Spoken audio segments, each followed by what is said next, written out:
Hello বন্ধুরা, চলে এসেছি সকাল সকাল একটা নতুন ভিডিও নিয়ে। আর তোমরা যারা যারা আমার ভিডিও তো এখনও অবধি দেখোনি তারা অবশ্যই আমার প্রত্যেকটা ভিডিও আগে গিয়ে দেখে নাও। আর আজকের ভিডিওটা কিন্তু অনেক সুন্দর হতে চলেছে, তাই জন্য তোমরা কিন্তু শেষ অবধি ভিডিওটা দেখবে, একদম দেখতে ভুলবে না।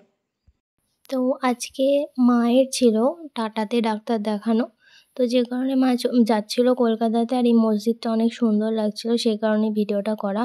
আর ওখানকার রাস্তায় মানে চরম জাম, যারা জ্যাম আছে। যারা কলকাতায় থাকো তারা তো অবশ্যই জানবে, কিন্তু আমরা তো ধরো কলকাতায় থাকি না, তো আমাদের কাছে এগুলো নর্মাল না। আর গাড়ির মধ্যে রোদ, তারপরে সিটের গন্ধ, পারফিউম সব কিছু মিক্স করে যে কী একটা বিচিকিচ্ছিরি গন্ধ তৈরি হয় সবাই তোমরা জানো।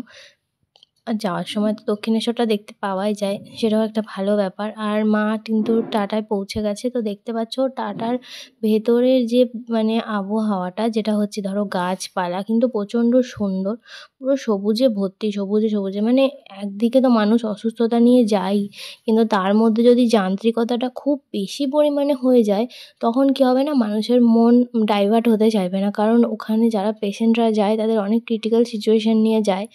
তো অনেকে চেক আপেও যায়, যেমন আমার মা যায়। তো তার মধ্যে গিয়ে যদি একটা যে কাঠখোট্টা ব্যাপার থাকে, তাহলে ভালোবাসাটা আসবে না, মনে শান্তিটা আসবে না। তো অর্ধেক সুস্থতা কিন্তু এখানেই চলে আসে, দেখবে গাছগাছালি, ফুল, এত সুন্দর ফুলগুলোকে দেখে। আর যত্নও তো নেয় না, কারণ যত্ন যদি না নেয় তাহলে এত সুন্দর ফুল ফোটা সম্ভব নয়। একদিনের বেশি দুদিনে গাছে জল না দিলে গাছ মরে শুকিয়ে যায়। শুধুমাত্র গাছের কথাও না, তোমরা দেখবে যে বড় বড় জায়গায় গিয়ে যে ডাক্তারের যে কথা বলার ধরন বা তাদের যে মুখ চোখ, ওটাতেও তোমাদের দেখবে অনেকটা শান্তি আসবে। কারণ আমরা জানি না আমাদের শরীর কি কতটা ঠিক আছে কতটা না আছে, কিন্তু তারা যখন বলে একবার যে তাদের মুখ থেকে যে ভালো কিছু আছে বা দেখে আমাদেরকে, তখনও দেখবে অনেকটা শান্তি আসে। ঠিক এখানে ফুলগুলো দেখার পরে যেমন আমার এসেছিল। তো আমি আজকে বাজার গেছিলাম, ঠিক আছে। তো বাজার মেনলি যাইনি, কিন্তু মা আমাকে বলেছিল যখন আসবি তখন নিয়ে আসবি। তো আমি এই জিনিসগুলো নিয়ে এসেছি। ফুলকপি নেতিয়ে গেছে যদিও, অনেকক্ষণে নিয়ে এসেছি। তার সাথে নিয়ে এসেছি কাঁচা কলা, মটরশুঁটি আছে অনেকগুলো, ওগুলো বের করতে গেলে পড়ে যাবে। এখানে আছে উচ্ছে, অনেক উচ্ছে এনেছি, উচ্ছে। তারপরে 1 কেজি মতো পেঁয়াজ নিয়ে এসেছি। সব কিছু যে এক ব্যাগ ভর্তি ভর্তি বাজার, তোমাদের দেখাতে পাচ্ছি না, জানি যে এক ব্যাগ। এগুলো এখন সব কিছু ঢেলে ঢেলে রাখতে হবে। দেখি এখন বের করি। তার সাথে আছে এই বড় বড় বেগুনগুলো, যেগুলো আমি কানের উপরে পরবো। দেখতে পাচ্ছ খুব সুন্দর বেগুন, আমার নতুন কানের দুল। তো সেই বেগুনগুলো এনেছে কেন বলছি, আমি তো নিজেই নিয়ে এসেছি। এইগুলো নিয়ে এসেছি। আর আমি অনেক ধরে গাজরের হালুয়া করে বানাবো বলে ভাবছিলাম, গাজরটা নিয়ে এলে খুব ভালো হতো, সেটাই হচ্ছে কথা। কারণ দুধ অনেক 1.5 কেজি 2 কেজি মতো দুধ প্রায় জমে গেছে, তো সেটাই দিয়ে। তারপরে এই সকালবেলা আমরা ঘুম থেকে উঠে হচ্ছে গরম জলে পাতিলেবু খাই, তো সেই পাতিলেবুগুলোও নিয়ে এসেছি। এটা হচ্ছে বাজারে এনেছি। কোনো বাজারে এনেছিস? আমাকে তো বলেছিলি বাজারে আনতে। আমি দেখ এখানে কতগুলো বাজার এনেছি, তুই আবার কি কি নিয়ে এলি? দেখ কি কি এনেছি, এই দেখো আবার বাজার নিয়ে চলে এসেছি আমি। বেগুন এনেছি রে, ডবল ডবল বাজার। আবার বেগুন নিয়ে এসেছে। তোর বেগুনগুলো বেশি তাজা। গাজরটা বললাম, গাজরটা নিয়ে এসেছিস রে তুই, যা কিছুটা ভালো কাজ করেছিস। কিন্তু এগুলো তো অনেক বাজার হয়ে গেল। 1 কেজি পেঁয়াজ এনেছি ওখানে, আবার 1 কেজি পেঁয়াজ, আবার এতগুলো বাজার করে নিয়ে এসছে, ডবল ডবল করে এত বাজার। আমি এগুলো সবকিছু তোমাদেরকে ঢেলে নিই, তারপর দেখাবো। কারণ দূর থেকে বসে দেখানো যাচ্ছে, কোনো দরকারই ছিল না। মানুষ তো আবার ফোন করে জিজ্ঞাসা করে। এবার তোকে আলাদা হবে বলেছে, আমাকে আলাদা হবে বলেছে, এবার কে যে কখন নিয়ে চলে এসেছে, ওই ডবল ডবল বাজার হয়ে গেছে। এই দেখো খেপার মতো একই জিনিস দেখিয়ে দিচ্ছি, বন্ধ করে দিই।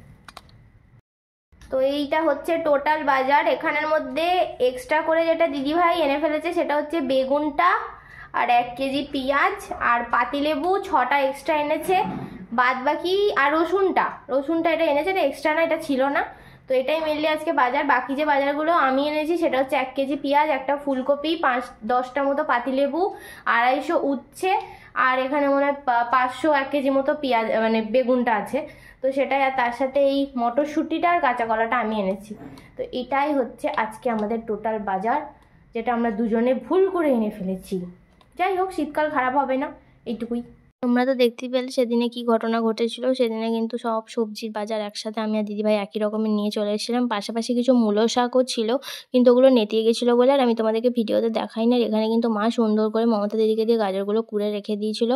আর এই যে দুধের অবস্থা, এতটা দুধ জমে বসে আছে।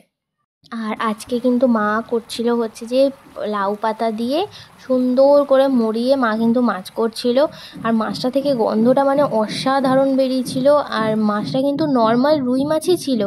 আর সুতো না পাওয়ার কারণে আমরা কালো সুতো দিয়ে বেঁধে নিয়েছিলাম। দিদিভাই পুরো সুতোর বক্স নিয়ে এসেছিলো, নীল হলুদ অনেক কিছু ছিল, কিন্তু কালো সুতোটায় আমি বলেছি বেঁধে দাও, সুতো হলেই তো হচ্ছে, সুতোটা তো আর খাবো না, ফেলেই তো দেবো।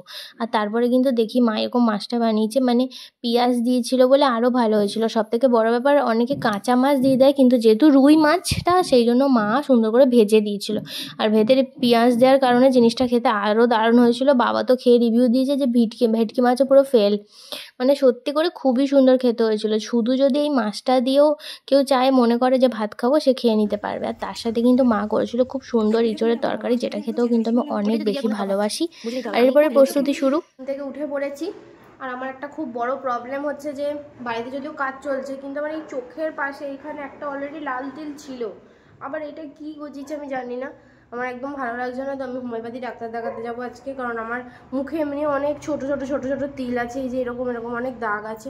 তো সেগুলো নিয়ে আমি অনেক প্যারা খাই সারাদিন ধরে, তার মধ্যে আবার এগুলো বেরিয়েছে। আমার চোখের পাশে কিছু বেরোলে আমার একদম ভালো লাগে না, খুব অস্বস্তি করে। আর একটা ব্যাপার হচ্ছে যে অনেক দিন ধরে, মানে অনেক দিন না, মানে 3-4 দিন ধরে আমি মাকে বলে বলে দুধটা জমিয়েছি। এই দুধটা দিয়ে এবার আমি গাজরের হালুয়া বানাবো। তো তোমাদেরকে দেখাই কতটুকু কাজ এগিয়েছে। গাজর আমি এতক্ষণও কুড়ে উঠতে পেরেছি, এখনও অনেক মানে অনেক গাজর আছে, সেগুলো সব করবো খাওয়া দাওয়ার পরে। 2-3 দিনে জমানো। আর সকালবেলা হচ্ছে যে ইয়ে করেছি, সকালবেলা বের করা হয়েছে দুধটা, আমি ঘুম থেকে ওঠার আগে, তাই জন্য এই দুধটা আগে আমি ফোটাতে দিয়ে দেবো, ফোটাতে দিয়ে আমি খেতে চলে যাবো। খেয়ে এসে তারপর আমি আবার বাকি কাজটা ছাড়বো। প্রথমে গাজরের যে ক্লিপটা নিয়েছিলাম ওটা আমার ঘুম থেকে ওঠার আগেই মা ছাড়িয়ে রেখেছিল, তাই জন্য ওটা আমি আগে তোমাদের সাথে অ্যাড করে নিচ্ছি। আর এইখানে কিন্তু গাজরের হালুয়াটা আমিই বানিয়েছি গোটাটা। তো আমি নাড়ানাড়ি করে এটাকে ঠান্ডা হতে দিয়ে চলে যাই। আর তারপর দেখি নিচে গিয়ে সুন্দর করে দরজাটা রং হচ্ছে। কারণ হচ্ছে যে কোনো ধরো তোমরা ক্ষীর বানাও, পায়েস বানাও, সব কিছু না একটুখানি জল বেরিয়ে থাকে। যদি তোমরা আধা ঘন্টা থামিয়ে রাখো তাহলে একটুখানি জলটা বেরিয়ে যায়। তো ঠান্ডা হয়ে যাওয়ার পর জিনিসটা একটু বসে, তারপর আবার মারলে গ্যাসটা একটু কম খরচ হয়। তো সেটাই হলো মেন রিজন। তো সেই কারণে একটু বন্ধ করে দিয়েছিলাম। তারপর মোটামুটি গাজরের হালুয়া রেডি হয়ে গেছিলো। আর আমার মা তো কাজ ছেড়ে দিয়ে গেলেই সাথে সাথে মা পুরোটাকে ফুলফিল করার জন্য রেডিই থাকে। তো মা সুন্দর করে কাঁচের বাটিতে ঢেলে একদম সাজিয়ে রেখে দিয়েছিলো, যাতে রাতে আমরা সুন্দর করে রুটি দিয়ে সবাই মিলে খেতে পারি। আর গাজরের হালুয়াটা আরও বেশি কারণে করছিলাম, কারণ কি শীতকালটা পেরিয়ে গেলে না আর এটা খাওয়ার মজাই থাকবে না। তো ভিডিও কেমন লাগলো জানিও বন্ধুরা। তোমাদের যদি আমার ভিডিও ভালো লেগে থাকে তাহলে অবশ্যই লাইক, শেয়ার অ্যান্ড সাবস্ক্রাইব করতে ভুলো না। আর আমি প্রচণ্ড পরিমাণে গরম করছে, জাস্ট একটু আগে বাইরে থেকে এসেছি। তো সেটাই হলো, পুরো ভিডিওটা কেমন হলো তোমরা অবশ্যই জানিও। আর বেশি বেশি করে কিন্তু অবশ্যই শেয়ার করে দিও। টাটা।